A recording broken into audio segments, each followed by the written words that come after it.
शुरुआत करते हैं अर्शदीप जी।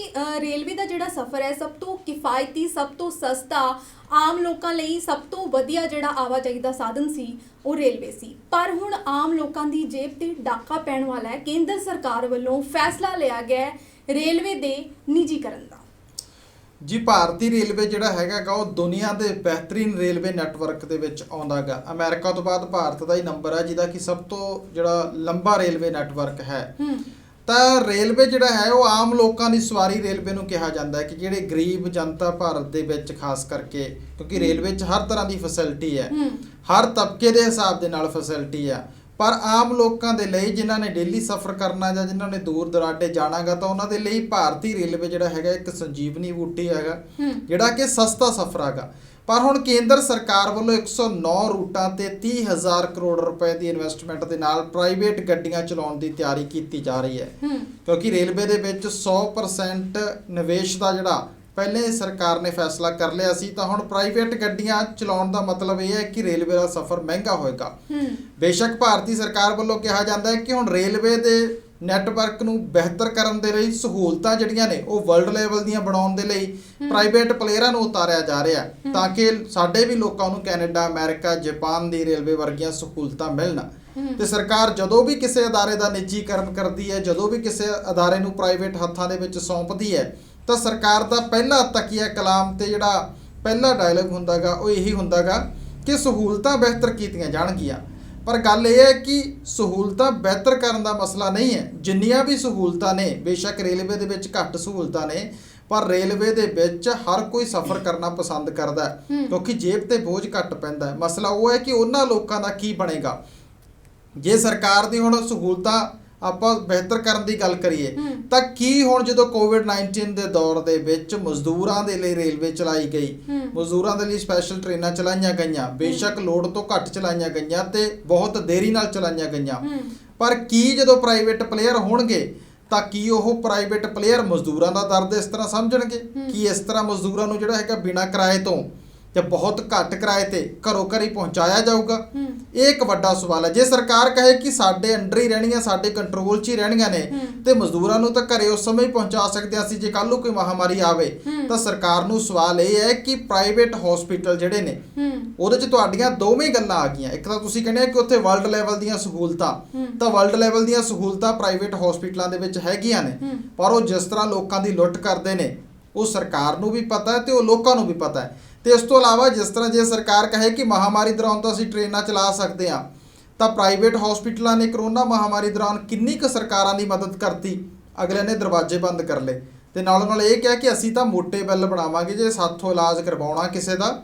ਤਾਂ ਉੱਥੋਂ ਸਾਫ਼ ਹੈ ਕਿ ਜੇ ਪ੍ਰਾਈਵੇਟ ਰੇਲਵੇ ਕਰਨਾ ਹੋਊਗਾ ਸਹੂਲਤਾਂ ਤਾਂ ਬਿਹਤਰ ਹੋ ਜਾਣਗੀਆਂ, ਕਿਉਂਕਿ ਜਦੋਂ ਕੋਈ ਬਿਜ਼ਨਸਮੈਨ ਬੰਦਾ ਆਊਗਾ ਤਾਂ ਉਹ ਪਬਲਿਕ ਡੋਮੇਨ ਦੇ ਵਿੱਚ ਉਹ ਆਪਣੀ ਮਾਰਕੀਟਿੰਗ ਕਰਨ ਦੇ ਲਈ ਸਹੂਲਤਾਂ ਬਿਹਤਰ ਦੇਊਗਾ, ਪਰ ਮਹਿੰਗਾ ਜਿਹੜਾ ਉਹ ਸਭ ਕੁਝ ਕਰੂਗਾ। ਕਿਉਂਕਿ ਇਸ ਤੋਂ ਪਹਿਲਾਂ 에ਅਰ ਇੰਡੀਆ ਨੂੰ ਵੇਚਣ ਦੀ ਕੋਸ਼ਿਸ਼ ਵੀ ਕਈ ਵਾਰੀ ਸਰਕਾਰ ਨੇ ਕੀਤੀ ਹੈ। ਉਹ 에ਅਰ ਇੰਡੀਆ ਦੀ ਖੁਸ਼ਕਿਸਮਤੀ ਹੈ ਜਾਂ ਕਹਿ ਲਓ ਕਿ ਲੋਕਾਂ ਦੀ ਜਿਹੜੀ ਹੈਗੀ ਖੁਸ਼ਕਿਸਮਤੀ ਹੈ ਕਿ 에ਅਰ ਇੰਡੀਆ ਨੂੰ ਕੋਈ ਖਰੀਦਦਾਰ ਹੀ ਨਹੀਂ ਮਿਲਿਆ, 에ਅਰ ਇੰਡੀਆ ਵੇਚ ਹੀ ਨਹੀਂ ਸਕਿਆ। ਤਾਂ ਜੇ 에ਅਰ ਇੰਡੀਆ ਵੇਚਿਆ ਹੁੰਦਾ ਇਸ ਸਮੇਂ ਤਾਂ ਕੀ ਵੰਦੇ ਭਾਰਤ ਮਿਸ਼ਨ ਜਿਹੜਾ ਚਲਾਇਆ ਹੈਗਾ ਭਾਰਤ ਸਰਕਾਰ ਨੇ ਪੂਰੇ ਦੁਨੀਆ ਦੇ ਵਿੱਚੋਂ ਭਾਰਤੀਆਂ ਨੂੰ ਵਾਪਸ ਲਿਆਉਣ ਦੇ ਲਈ, ਕੀ ਪ੍ਰਾਈਵੇਟ ਪਲੇਅਰਾਂ ਦੇ ਰਾਹੀਂ ਇੰਨਾ ਸਸਤਾ ਸਰਕਾਰ ਚਲਾ ਲੈਂਦੀ? ਪ੍ਰਾਈਵੇਟ ਪਲੇਅਰਾਂ ਨੇ ਆਪਣੀ ਆਮਦਨ ਵੀ ਦੇਖਣੀ ਆ, ਸਰਕਾਰ ਦੇ ਟੈਕਸ ਵੀ ਭਰਨੇ ਨੇ, ਆਪਣੇ EMPLOYEES ਦੀਆਂ ਸੈਲਰੀਆਂ ਵੀ ਦੇਣੀਆਂ ਨੇ, ਉਹ ਸਭ ਕੁਝ ਦੇਖਣਾਗਾ। ਤਾਂ ਕੀ ਫਿਰ ਸਰਕਾਰ ਇੰਨੇ ਸਸਤੇ 'ਚ ਲਿਆ ਸਕਦੀ ਸੀ? ਬੇਸ਼ੱਕ ਸਰਕਾਰ ਨੇ ਵੀ ਪੂਰੇ ਕਿਰਾਏ 'ਤੇ ਲਿਆਂਦੇ, ਪਰ ਫਿਰ ਵੀ ਪ੍ਰਾਈਵੇਟ ਪਲੇਅਰਾਂ ਨੇ ਜਿਹੜਾ ਹੈਗਾ ਉਹ ਮਹਿੰਗਾ ਹੀ ਲਿਆਉਣਾ ਸੀ, ਇਹਦੇ 'ਚ ਕੋਈ ਦੋ ਰਾਏ ਨਹੀਂ ਹੈਗੀ। ਤਾਂ ਇਹੀ ਕਾਰਨ ਹੈ ਕਿ ਸਰਕਾਰ ਜਿਹੜਾ ਇਹ ਕਹਿ ਕੇ ਹਰ ਚੀਜ਼ ਨੂੰ ਪ੍ਰਾਈਵੇਟ ਕਰ ਰਹੀ ਆ ਕਿ ਸਹੂਲਤਾਂ ਬਿਹਤਰ ਹੋ ਜਾਣਗੀਆਂ, ਤਾਂ ਸਹੂਲਤਾਂ ਸਰਕਾਰੀ ਦੇ ਵਿੱਚ ਕਿਉਂ ਨਹੀਂ ਬਿਹਤਰ ਹੋ ਸਕਦੀਆਂ, ਪ੍ਰਾਈਵੇਟ 'ਚ ਹੀ ਕਿਉਂ ਹੋਣਗੀਆਂ?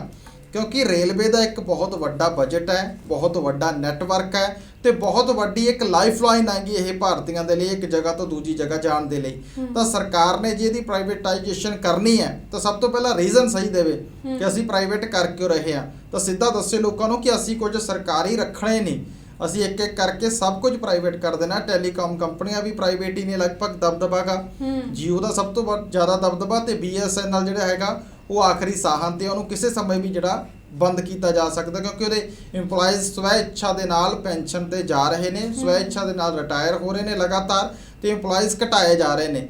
ਇਸੇ ਤਰ੍ਹਾਂ 에ਅਰ ਇੰਡੀਆ ਨੂੰ ਵੇਚਣ ਦੀ ਤਿਆਰੀ ਹੈਗੀ। ਇਸੇ ਤਰ੍ਹਾਂ ਤੇਲ ਕੰਪਨੀਆਂ ਜਿਹੜੀਆਂ ਹੈਗੀਆਂ ਪ੍ਰਾਈਵੇਟ ਹੱਥਾਂ ਦੇ ਵਿੱਚ ਦਿੱਤੀਆਂ ਜਾ ਰਹੀਆਂ ਨੇ। ਤਾਂ ਹੁਣ ਰੇਲਵੇ ਜਿਹੜਾ ਇਹਦੇ 'ਚ ਵੀ 100% ਦੀ FDI ਜਾਣੀ ਕਿ 100% ਪ੍ਰਾਈਵੇਟ ਪਲੇਅਰ ਇਨਵੈਸਟਮੈਂਟ ਕਰਕੇ ਆਪਣੀ ਟ੍ਰੇਨ ਚਲਾ ਸਕਦੇ ਆ। ਜੀ ਤੋਂ ਸਾਫ਼ ਹੈ ਕਿ ਰੇਲਵੇ ਵੀ ਹੁਣ ਸਰਕਾਰ ਜਿਹੜੀ ਹੈ ਉਹ ਪ੍ਰਾਈਵੇਟ ਹੱਥਾਂ 'ਚ ਦੇਣ ਜਾ ਰਹੀ ਹੈ। ਤਾਂ ਸਵਾਲ ਇਹ ਹੈ ਕਿ ਸਰਕਾਰਾਂ ਦਾ ਕੰਮ ਹੁੰਦਾ ਗਾ ਲੋਕਾਂ ਨੂੰ ਸਹੂਲਤਾਂ ਦੇਣੀਆਂ। ਸਭ ਤੋਂ ਪਹਿਲਾਂ ਐਜੂਕੇਸ਼ਨ ਪਹਿਲੇ ਪ੍ਰਾਈਵੇਟ ਹੱਥਾਂ ਦੇ ਵਿੱਚ ਹੈ। ਬੇਸ਼ੱਕ ਸਰਕਾਰ ਕਹੇ ਕਿ ਸਾਡੇ ਐਡੇ ਵੱਡੇ ਇੰਸਟੀਚਿਊਟ ਨੇ, ਐਡੇ ਵੱਡੀਆਂ ਯੂਨੀਵਰਸਿਟੀਆਂ ਨੇ, ਪਰ ਉਹਦੇ 'ਚ ਕਿੰਨੇ % ਬੱਚੇ ਪੜ੍ਹਦੇ ਨੇ ਤੇ ਪ੍ਰਾਈਵੇਟ 'ਚ ਕਿੰਨੇ % ਬੱਚੇ ਪੜ੍ਹਦੇ ਨੇ। ਤਾਂ ਇਹ ਤੋਂ ਸਾਫ਼ ਹੈ ਕਿ ਸਰਕਾਰ ਉੱਥੇ ਵੀ ਡੰਗ ਟਪਾ ਨੀਤੀ ਤੇ ਚੱਲੀ ਹੈ। ਉਹ ਬੇਸ਼ੱਕ ਸੈਂਟਰ ਸਰਕਾਰ ਹੈ ਜਾਂ ਫਿਰ ਸੂਬਿਆਂ ਦੀਆਂ ਸਰਕਾਰਾਂ ਨੇ, ਕਿਉਂਕਿ ਪੰਜਾਬ ਦੀ ਪਾਪੂਲੇਸ਼ਨ 3.5 ਕਰੋੜ ਹੈ। ਇੱਥੇ ਸੈਂਟਰ ਦੀ ਇੱਕ ਯੂਨੀਵਰਸਿਟੀ ਹੈ। ਇੱਕ ਯੂਨੀਵਰਸਿਟੀ ਦੇ ਵਿੱਚ ਵੀ 50% ਸੀਟਾਂ ਦੂਜੇ ਸੂਬਿਆਂ ਦੇ ਬੱਚਿਆਂ ਨੂੰ ਮਿਲਣੀਆਂ ਹੁੰਦੀਆਂ ਨੇ। ਤਾਂ ਕੁੱਲ ਮਿਲਾ ਕੇ ਸਰਕਾਰੀ ਸਿੱਖਿਆ ਤਾਂ ਦੇਤੀ। ਇਸ ਤੋਂ ਬਾਅਦ ਸਰਕਾਰ ਦੀ ਜ਼ਿੰਮੇਵਾਰੀ ਹੈਲਥ ਹੁੰਦੀ ਹੈਗੀ। ਤਾਂ ਹੈਲਥ ਦੇ ਵਿੱਚ ਪੰਜਾਬ ਦੇ ਕੋਲੇ ਜਿਹੜਾ ਇੱਕ PGI ਬਣ ਰਿਹਾ ਹੈਗਾ, ਇੱਕ ਏਮਸ ਬਣ ਰਿਹਾ ਤੇ ਇੱਕ PGI ਹੈ ਜਿਹੜੇ ਤੇ 4 ਸਟੇਟਾਂ ਦਾ ਬੋਝ ਹੈ। ਤਾਂ ਉੱਥੇ ਜਿਹੜਾ ਭੀੜ ਭੜੱਕਾ ਹੁੰਦਾ ਉਹ ਸਭ ਨੂੰ ਪਤਾ ਹੈ। ਤੇ ਇਸ ਤੋਂ ਮਤਲਬ ਇਹ ਹੈਲਥ ਤੋਂ ਵੀ ਸਟੇਟ ਗਵਰਨਮੈਂਟਾਂ ਦੇ ਹੱਥ ਵੀ ਖੜੇ ਨੇ ਤੇ ਸੈਂਟਰ ਗਵਰਨਮੈਂਟ ਦੇ ਹੱਥ ਵੀ ਖੜੇ ਨੇ। ਤਾਂ ਇਸ ਤੋਂ ਇਲਾਵਾ ਟਰਾਂਸਪੋਰਟੇਸ਼ਨ ਆ ਜਿਹੜੀ, ਤਾਂ ਟਰਾਂਸਪੋਰਟੇਸ਼ਨ ਦੇ ਵਿੱਚ ਰੇਲਵੇ ਇੱਕ ਵੱਡਾ ਸਹਾਰਾ ਸੀ ਲੋਕਾਂ ਦੇ ਲਈ, ਗਰੀਬ ਲੋਕਾਂ ਦੇ ਲਈ, ਕਿਉਂਕਿ ਭਾਰਤ ਦੇ ਵਿੱਚ ਗਰੀਬਾਂ ਦੀ ਜਨਸੰਖਿਆ ਬਹੁਤ ਜ਼ਿਆਦਾ ਕੀ, ਲੋਅਰ ਮਿਡਲ ਕਲਾਸ ਦੀ ਜਨਸੰਖਿਆ ਬਹੁਤ ਜ਼ਿਆਦਾ ਕੀ ਤੇ ਮਿਡਲ ਕਲਾਸ ਦੀ ਜਨਸੰਖਿਆ ਵੀ ਬਹੁਤ ਜ਼ਿਆਦਾ ਕੀ। ਅਪਰ ਕਲਾਸ ਤਾਂ ਜਿਹੜੀ ਹੈ ਉਹ 1% ਹੀ ਹੈ, ਜਿਹਨੂੰ ਕਰੀਮ ਕਹਿੰਦੇ ਆ, ਤੇ ਉਦੋਂ ਥੱਲੇ ਉਹ 10-15% ਹੈ। ਤਾਂ ਇੱਥੋਂ ਇਹ ਹਿਸਾਬ ਲੱਗਦਾ ਹੈ ਕਿ ਸਰਕਾਰ ਹੁਣ ਲਗਾਤਾਰ ਲੋਕਾਂ ਤੇ ਬੋਝ ਪਾ ਰਹੀ ਹੈ ਤੇ ਬਹਾਨਾ ਹਰ ਵਾਰ ਇੱਕੋ ਹੀ ਲਾਇਆ ਜਾ ਰਿਹਾ ਹੈ ਕਿ ਪ੍ਰਬੰਧ ਸੁਧਾਰੇ ਜਾਣਗੇ। ਤਾਂ ਹੁਣ ਲੋਕਾਂ ਨੂੰ ਸਵਾਲ ਇਹ ਜ਼ਰੂਰ ਪੁੱਛਣਾ ਚਾਹੀਦਾ ਸਰਕਾਰ ਨੂੰ ਕਿ ਸਰਕਾਰ ਟੈਕਸ ਕਾਹਦੇ ਲੈਂਦੀ ਆ, ਸਰਕਾਰ ਪ੍ਰਬੰਧ ਕਿਉਂ ਨਹੀਂ ਸੁਧਾਰ ਸਕਦੀ, ਘਾਟ ਕਿੱਥੇ ਹੈਗੀ, ਕਿਉਂਕਿ ਕਰਪਸ਼ਨ ਦੀ ਗੱਲ ਤਾਂ ਚੱਲਦੀ ਹੈ।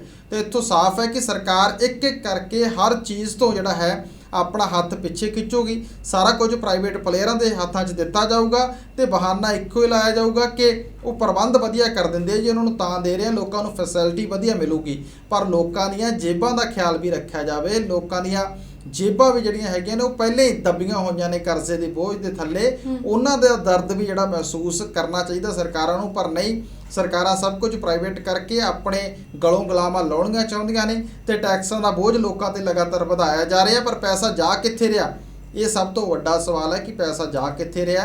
ਕਿਉਂਕਿ ਭਾਰਤ ਕਰਪਸ਼ਨ ਦੇ ਮਾਮਲੇ 'ਚ ਵੀ 100 ਤੋਂ ਥੱਲੇ ਆਉਂਦਾ ਗਾ, ਯਾਨੀ ਕਿ ਬਹੁਤ ਜ਼ਿਆਦਾ ਕਰਪਟ ਮੁਲਕਾਂ ਦੇ ਵਿੱਚ ਆਉਂਦਾ ਗਾ। ਉੱਪਰੋਂ ਕਰਪਸ਼ਨ ਸ਼ੁਰੂ ਹੁੰਦੀ ਹੈ ਤੇ ਥੱਲੇ ਤੱਕ ਕਰਪਸ਼ਨ ਆ ਗਈ। ਤਾਂ ਉਹ ਕਰਪਸ਼ਨ ਨੂੰ ਖਤਮ ਕਰਨ ਦੇ ਲਈ ਕੁਝ ਨਹੀਂ ਕੀਤਾ ਜਾ ਰਿਹਾ ਤੇ ਸਹੂਲਤਾਂ ਲੋਕਾਂ ਤੋਂ ਖੋਹੀਆਂ ਜਾ ਰਹੀਆਂ ਨੇ, ਟੈਕਸਾਂ ਦੇ ਬੋਝ ਵੱਧ ਰਹੇ ਨੇ। ਪਰ ਪੈਸਾ ਕਿੱਥੇ ਆ, ਸਰਕਾਰ ਫਿਰ ਵੀ ਘਾਟੇ 'ਚ, ਸਰਕਾਰ ਫਿਰ ਵੀ ਕਰਜ਼ਾ ਚੱਕ ਰਹੀ ਆ।